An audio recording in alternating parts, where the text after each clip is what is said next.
Our lead coming from the Mile High City, and that is the only city in America where you can get the MALLER Buffalo Chicken Sandwich in Denver. That's it. There's 3 locations, I believe, now. We started with one. Well, I don't own the place. I just happen to, the people that run the Sportsbook Bar and Grill there in Denver, they happen to be fans of the show, and you can get the MALLER Buffalo Chicken Sandwich there. So maybe the Suns had too much chicken in the Mile High City there as they were squaring up with the Nuggets. Game 2. Now, I don't know if you watched it, if you heard it, if you heard about it. I have no idea, but we watched. Why? It kind of goes with the territory around these parts. So we were checking it out there, and Denver trying to take a 2-0 series lead.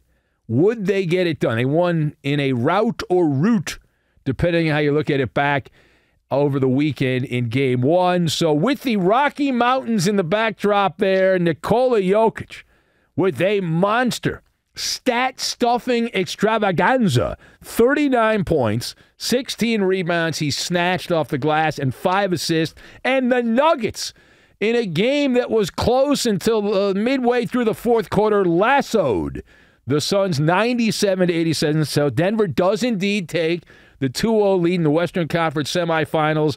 And the better story, though, you know the better story, in the losing locker room. So that is where we will go, the losing locker room. Phoenix is the drama-o-rama side of the equation. So let us discuss the question, who do you hold accountable? Who do you hold accountable for the Suns losing? I've got Union Pacific Railroad, Wikipedia, and Bamboo. And we will combine all of these things together, and we are going to make Rocky Mountain oysters, which I had to eat a couple years ago because the Denver Nuggets somehow got past the People's Team, the Clippers. But it wasn't. Not really. It was in the bubble. I know I did actually do that. And there's no one here to play soundbite, so there's no need to interfere with my point. So, all right. So, let's begin here. That watching the Suns and Nuggets, and we're focusing in on Phoenix here, and who do you hold accountable? This game was not aesthetically pleasing. And some would say it's because it was defense. I would argue it was just inefficient offense. I don't think this was all of a sudden a defensive standout performance by the Nuggets or the Suns for that matter. The game was a muck it up with an M type of game there. And one of the things that you play a game like this, you got to kind of trudge through the muck, if you will.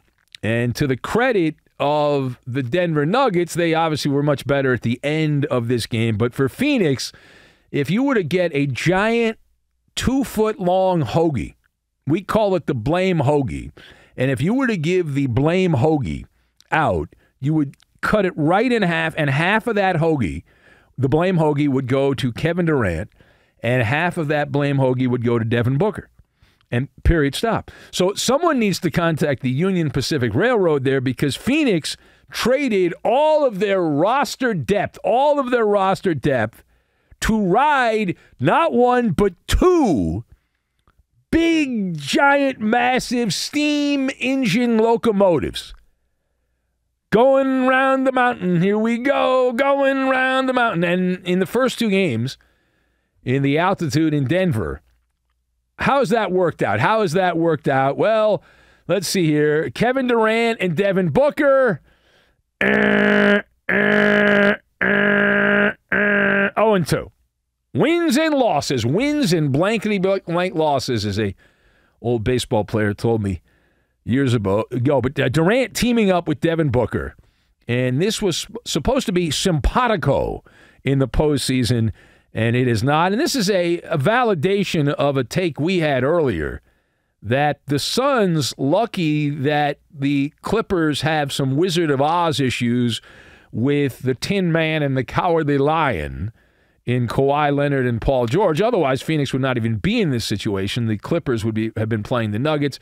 But that's not what happened because of the Tin Man and the Cowardly Lion. But on this particular night, Phoenix had a lead going the fourth quarter. If you didn't see the game, you might not know that, but they did. They had the lead going the fourth quarter, and then they turned to their big locomotives and said, hey, take us around the mountain, take us home. We need to win this game.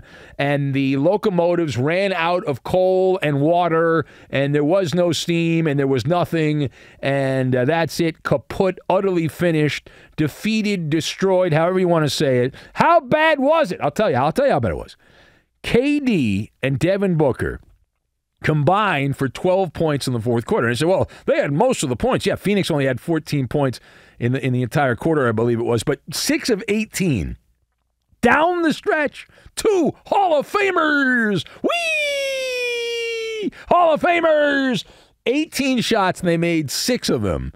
And Phoenix was outscored, as we look at the box score, 27-14. Now, was it altitude sickness? Now, that does not work because, and I mean, this comes up from time to time. Well, the altitude in Colorado, but as we know from years of experience, the Denver teams, the Broncos, Rockies, and Nuggets, who benefit from the home field in the altitude, not exactly Roman dynasties here every year. They're not exactly winning championships right and left. Now, the other big story, don't bury the lead, my man. All right, we're not going to bury the lead. Chris Paul, he did. He had a classic performance. My man, Chris Paul. Snap, crackle, pop goes Chris Paul's groin.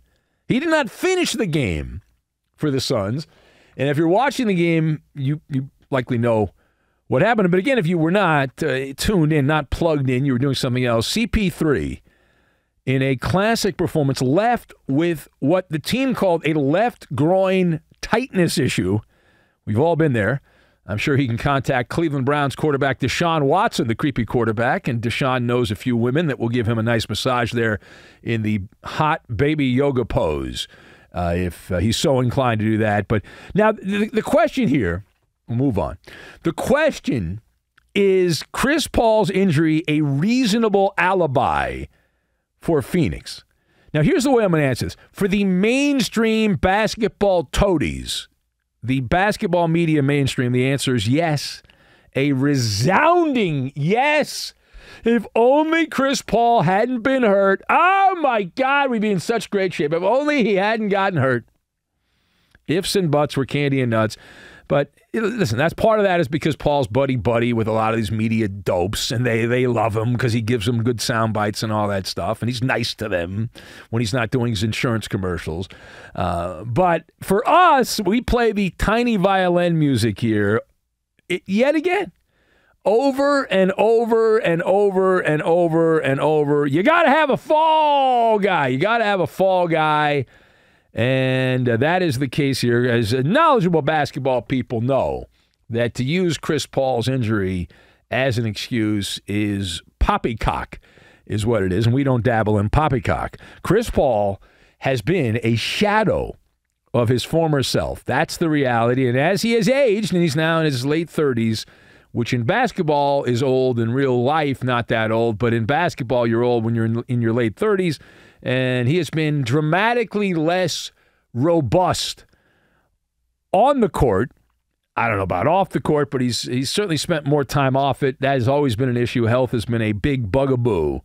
And his injured groin, the Suns have already ruled him out for Game 2, so Paul will not be out there in Game 2. But the injury report for Chris Paul, it's like the beach in late July, early August. It is jam-packed.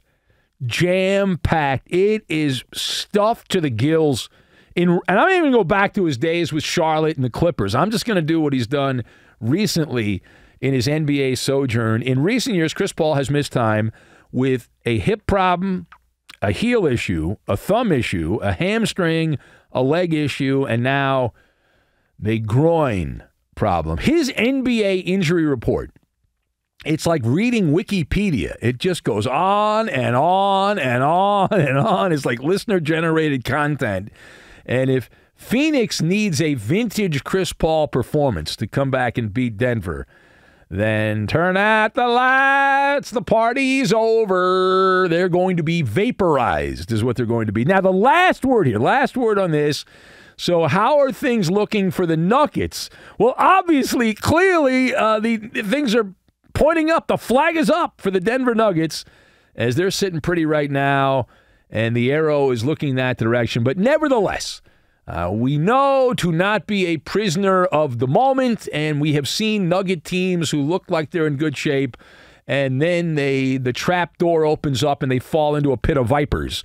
So all Denver has done here is hold serve. Congratulations, Mazel Tov. And they have shown, I will say, for the 2 games in Colorado, the Nuggets have shown in this series that they're malleable, which means, they're, I guess a better way to describe it, they're like bamboo. And the great line about bamboo, that it bends, it's stronger. The bamboo is stronger because it bends rather than like an oak. I'm getting into trees now. I was out in the forest over there. I like those giant trees, the redwoods, the sequoia trees, and all that stuff. But Jamal Murray in Game 1, to give you an idea about how the Nuggets are like the bamboo, because in Game 1, Jamal Murray lit it up, man. He would look like vintage Alex English from back in the old days of the Denver Nuggets. In Game 1, lit up the scoreboard. And here in Game 2, Murray was a Freemason as he was throwing up bricks over here, there, and everywhere. Going to the fourth quarter, he was 1 of 10. 1 of 10 for Jamal Murray. And these are the same shots that he normally makes. He was missing. And Kentavious Caldwell-Pope, a vagabond journeyman guard in the NBA, picked up some of the slack in the fourth quarter. He knocked down 3 3-point shots, 3 of 3 from downtown. So Denver has pushed the Suns to the ropes. And it's really now a 2-game series, the way I do the arithmetic in my head, because here's why. If the Suns don't win both games, they're done. They have to win both games. And in many respects, it's a 1-game series now for Phoenix, because in all probability, the law of probability indicates that the math is very difficult for the Suns to overcome if they do not win game number 3 back in Phoenix. So Paul out. We think he'll be out for Game 3. He was knocked out of Game 2. The Suns, there's some reports saying he's not going to play, but there's a few days off, so maybe he will come back and play. We'll see what happens with that.